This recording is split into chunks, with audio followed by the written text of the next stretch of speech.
Hello అండి, నమస్తే. ఇవాళటి వీడియోలో మనం ఫ్రంట్ పార్ట్ డాట్స్ గురించి చూద్దాము. ఇది నేను కట్ చేసిన బ్లౌజ్ బ్యాక్ పార్ట్ అనమాట. 40 సైజ్ బ్లౌజ్. ఆమ్ రౌండ్ చాలా తక్కువగా ఉంది, చెస్ట్ లూజ్ అనేది ఎక్కువగా ఉంది. బ్యాక్ పార్ట్ని 2 ఇంచెస్ వరకు ఫోల్డ్ చేసుకొని ఫ్రంట్ పార్ట్ గురించి ఇలా వీడియోలో చూపించిన విధంగా మార్కింగ్ వేసుకోవాలి. ఫ్రంట్ పార్ట్ అనేది స్ట్రేట్ కటింగ్ చేసేటట్లయితే స్ట్రేట్గా వేసుకోవాలి. క్రాస్ కటింగ్ చేసేటట్లయితే ఇలా వీడియోలో చూపించిన విధంగా క్రాస్గా పెట్టి మార్కింగ్ వేసుకోవాలి. ఇలా మొత్తం మార్కింగ్ చేసుకున్న తర్వాత ఆమ్ రౌండ్ దగ్గర ఎల్ షేప్ని డ్రా చేసుకోవాలి.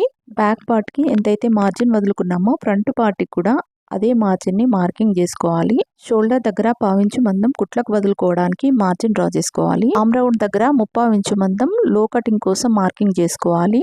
ఇప్పుడు ఫ్రంట్ పార్ట్ నెక్ కోసం మార్కింగ్ చేసుకోవాలి. ఈ ఫ్రంట్ పార్ట్ నెక్ అనేది ఈ సైజ్ వాళ్ళకి 6.5 ఇంచెస్ ఉంటే సరిపోతుంది. ఇక్కడ నేను 6.5 ఇంచెస్ వరకు మార్కింగ్ చేస్తున్నాను.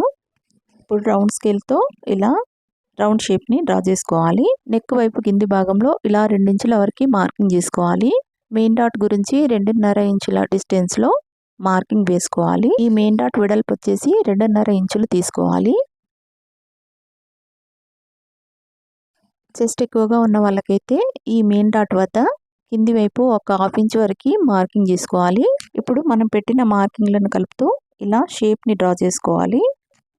ఫ్రంట్ పార్ట్ కట్ చేసే ముందు మనం పెట్టిన మార్కింగ్స్ అనేవి సైజ్ బ్లౌజ్కి సరిపోతున్నాయో లేదో ఒకసారి చెక్ చేసుకోవాలి. సైడ్ జాయింట్స్ వైపు కూడా ఇలా చెక్ చేసుకోవాలి. ఇలా చెక్ చేసినప్పుడు మనకు షేప్ పట్టి జాయింట్ దగ్గర ఒక మార్కింగ్ వస్తుంది. ఆ మార్కింగ్ని కలుపుతూ ఈ షేప్ అనేది డ్రా చేసుకోవాలి. ఇప్పుడు మనం పెట్టిన మార్కింగ్స్ ప్రకారం ఫ్రంట్ పార్ట్ని కట్ చేసుకోవాలి. ఫ్రంట్ పార్ట్ డాట్స్ కోసం మనం వేసిన మార్కింగ్ ప్రకారం ఇలా క్లచ్ మార్క్ వేసుకోవాలి. 2 క్లచ్ మార్కులని కలిపినట్లయితే ఇలా షోల్డర్ మధ్య భాగంకి మార్కింగ్ వస్తుంది. హుక్స్ పట్టి కాజా పట్టి దగ్గర డాట్ కోసం నెక్ వైపు 1/2 ఇంచు వదులుకొని మధ్యలో ఎంత డిస్టెన్స్ ఉందో దాంట్లో 1/2కి మనం మార్కింగ్ వేసుకోవచ్చు. లేదంటే కింది నుంచి ఒక 2 ఇంచుల డిస్టెన్స్లో ఈ డాట్ని మార్కింగ్ చేసుకోవచ్చు. ఇప్పుడు మెయిన్ డాట్ కోసం 2.5 ఇంచెస్ వరకు హైట్ని మార్కింగ్ చేసుకోవచ్చు. లేదంటే సైజ్ బ్లౌజ్ నుంచి ఈ హైట్ని చెక్ చేసుకోవాలి. ఆమ్ రౌండ్ దగ్గర మార్కింగ్ కోసం స్కేల్ని ఇలా మెయిన్ డాట్ కార్నర్ దగ్గర ప్లేస్ చేసినట్లయితే మనకి ఆమ్ రౌండ్ డాట్ అనేది వస్తుంది. వీడియోలో చూపించిన విధంగా ఈ 3 డాట్స్కి క్లచ్ మార్క్ వేసుకోవాలి. ఈ క్లచ్ మార్క్ వేసుకోవడం వల్ల డాట్స్ పర్ఫెక్ట్గా వస్తాయి.